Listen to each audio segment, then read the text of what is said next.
You know, as a real estate professional, I often see people attempting to sell their properties by owner.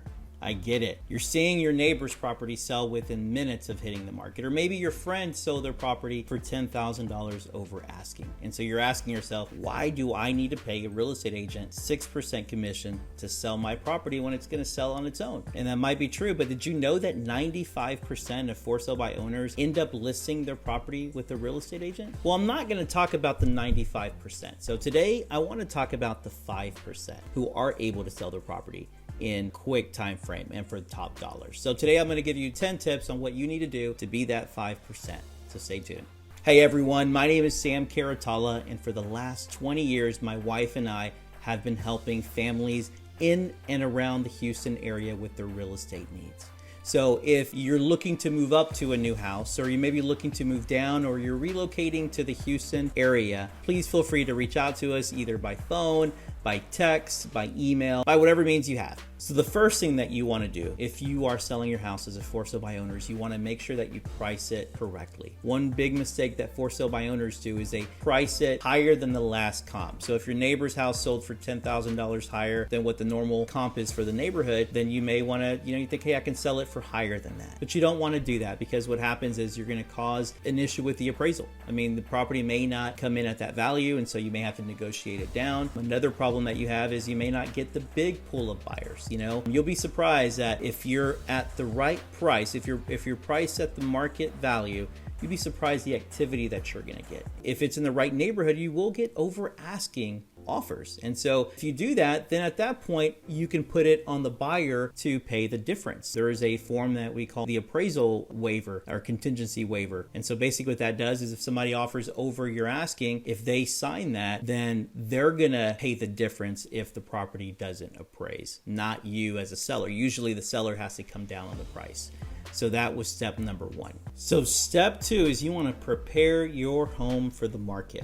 First of all, before you take professional pictures, you want to make sure that you clean the house. You pressure wash the driveway, the sidewalks, you cut the grass, you mulch. If you have to paint some areas, you paint the areas. Even to the point of if getting a pre-inspection. A lot of sellers, I recommend they do that. They get an inspector in there, they're going to walk around the house, they're going to point out things that the buyer is going to point out in the future, and it helps them just get it done ahead of time. That way there's less to negotiate when it comes to selling the property. And then you want to get pictures, professional pictures. You don't want to take photos with your iPhone, even though you may have the iPhone 15. By the time this video comes out. But hire a professional. And if an agent tells you, hey, I'll take my own photos, don't hire that agent. Most agents, what is that saying? A jack of all trades is a master of none. I am not a photographer. I'm good at selling properties. I have a photographer that I use, and that's all they do. And don't use a photographer who takes wedding photos, because it's a different type of photos that's needed for your house. So keep that in mind. And then step number 3 is you want to make sure that you have all the necessary paperwork. What does that mean? That means that you have all of the forms. If you're going to keep anything from the property, if you're going to keep the blinds, or you're going to keep special fixed appliances, or something that's fixed to the walls, or that you're going to keep, you want to make sure that you have an exclusion list, so that way the buyer knows that you're going to keep those items. You also want to get the buyer what's called the seller's disclosure notice. Make sure that they know everything about the property ahead of time. If you live in a neighborhood that has an HOA, there is an HOA addendum that you have to supply. If your house was built before 1978, there is a lead-based paint addendum that you have to supply. Also, if they're not qualified for a mortgage yet, you want to make sure that you send them to a lender to get pre-qualified before they even step foot in your house. So that's super important that you do that step. And step 4 is you want to market the property effectively. A lot of for sale by owners, they decide to list the property on Zillow because it's free, it's easy. I would even, worst case, I'd pay a broker, a flat fee broker, to list it on the MLS for you. But you definitely do not want to just put it on Zillow. There is 5 types of buyers out there. And I'll tell you the 2 who are preying on for sale by owners. The top 3 buyers that you want to work with are the buyer who's in a hurry. That's a buyer who is going through divorce, a buyer who is going through a life change, and they need to buy a property fast. So they're going to be working with a professional. A real estate professional is going to help them. And then second is you got your relocation buyers. They're only here for a weekend. Sometimes they come back the following week to go ahead and confirm the purchase, but they're in a hurry. So they're going to be working with a professional agent who's going to do all their due diligence. And then you have the first-time home buyer. Somebody who's never bought a house before. They're not going to be calling a for sale by owner. No, they're going to be calling their realtor who they were referred by because they want somebody to hold their hand every step of the way. And so what are the buyers that you're going to get as a for sale by owner, which you need to be ready for, is you're going to get the looky-loos. Those are the buyers who love HGTV and they love going to model homes. They love going to open houses. Serial open house shoppers is what we call them sometimes. And what they want just, modeling ideas. They want to see what's in your property. Sometimes it's nosy neighbors. It's your neighbor next door who has never been in your house and just kind of wants to come in and what the hype is all about. And then you have your no money buyers. And those are the buyers that can't qualify for a mortgage. So they're going to call you and say, hey, will you sell your property with owner financing? Will you, do a lease option? Can I work something out with you? Those are the type of buyers that you're going to get. So be prepared and make sure you market the property in the right places where you're going to get the better types of buyers. And talking about, doing the marketing, you're going to get the showing. So you want to make sure that you keep a log of everyone who's coming into your property.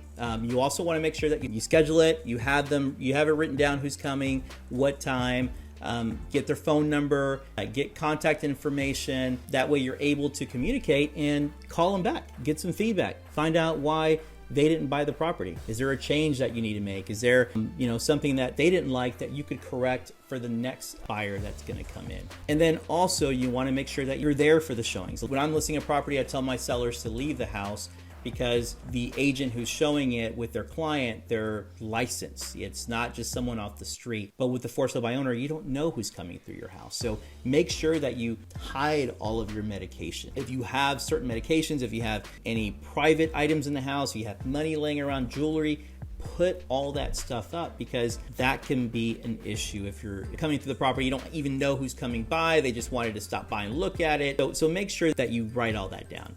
And you want to pre-qualify your buyer, especially if you have medication, if you have children in the house, you want to make sure that they're qualified. You want to make sure that you get the pre-approval letter. Right now, there's a lot of buyers that are, even falsifying their pre-approval letters. And so you want to make sure that you call the lender. You make sure they really qualify. If they're paying cash, make sure that they give you proof of cash, proof of funds is what we call it. Make sure you get all of that before you let a stranger into your house. And then seventh thing you want to do is you want to negotiate effectively. You don't want to always tell the buyer what they want to hear. You don't want to just tell them why you're selling. Sometimes they start asking all these questions, are you selling because you're going through divorce? Are you selling because you inherited the property? Whatever it is, don't tell them why, because then you're going to lose your leverage. Let them do it and make sure they put it on paper. You want to make sure you get the offer on paper, not by email. Make sure it's in the proper forms. That way it's a true offer.